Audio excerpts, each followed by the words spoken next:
Revelation chapter 13, verse 15 states, "He was granted power to give breath to the image of the beast, that the image of the beast should both speak and cause as many as would not worship the image of the beast to be killed."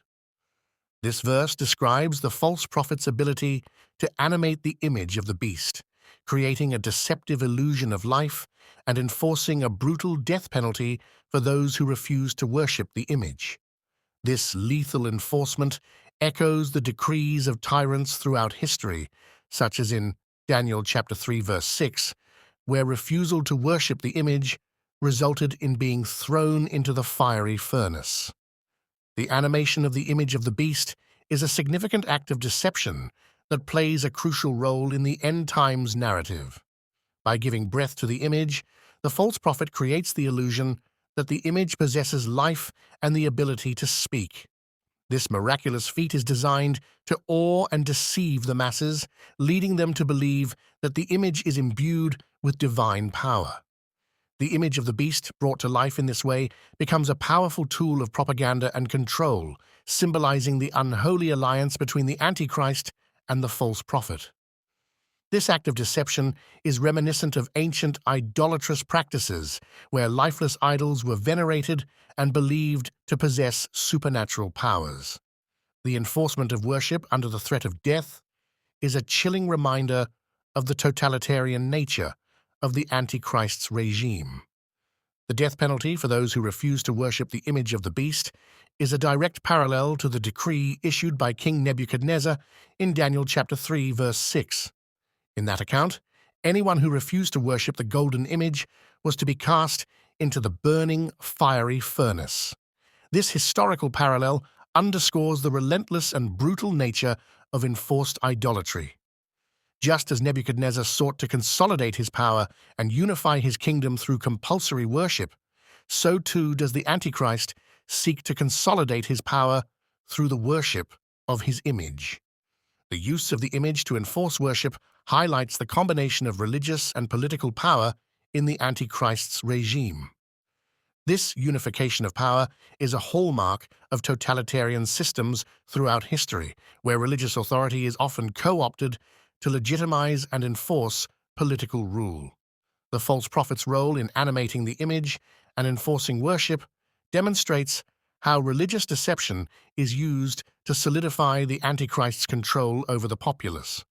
This manipulation of religious sentiments and the use of miraculous signs to validate false worship are central to the Antichrist's strategy of deception and domination. The requirement to worship the image of the beast under penalty of death is also a profound test of faith for believers. Those who refuse to worship the image are faced with the ultimate sacrifice, mirroring the trials faced by Daniel's friends, Shadrach, Meshach, and Abednego, in the fiery furnace.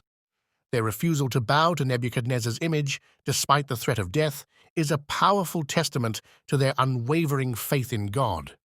Similarly, the faithful in the end times are called to stand firm in their refusal to worship the image of the beast, even at the cost of their lives.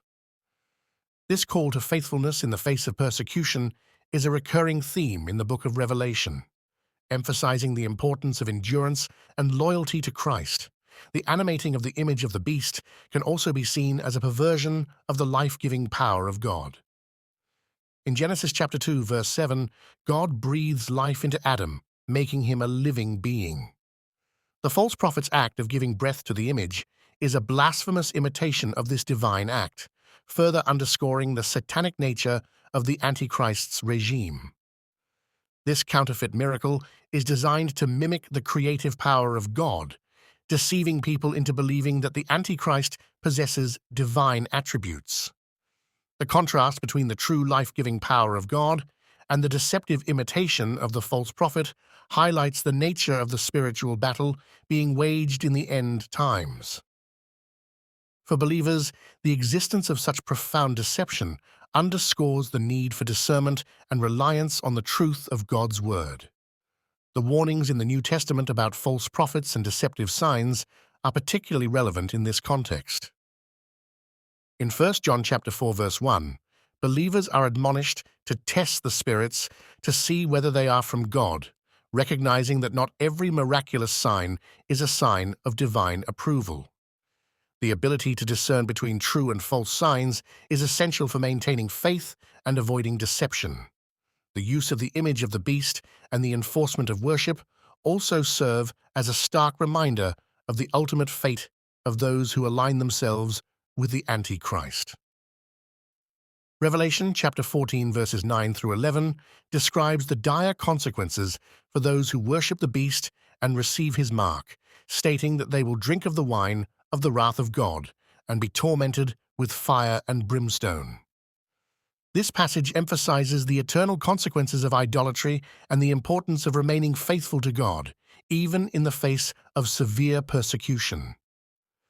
The ultimate defeat of the false prophet and the Antichrist is assured in Revelation chapter 19 verse 20, where they are captured and thrown alive into the lake of fire. This final judgment underscores the futility of their rebellion and the certainty of divine retribution. Despite their temporary success and the widespread deception they propagate, their end is assured. For believers, this serves as a powerful assurance of God's justice and the ultimate triumph of his kingdom. Revelation chapter 13 verse 15 reveals the profound deception and brutality of the false prophet, who animates the image of the beast and enforces worship under the threat of death. This act of deception is reminiscent of the idolatrous practices condemned in Daniel chapter 3 and serves to consolidate the Antichrist's power. The enforced worship of the image of the beast highlights the totalitarian nature of the Antichrist's regime and the profound test of faith faced by believers.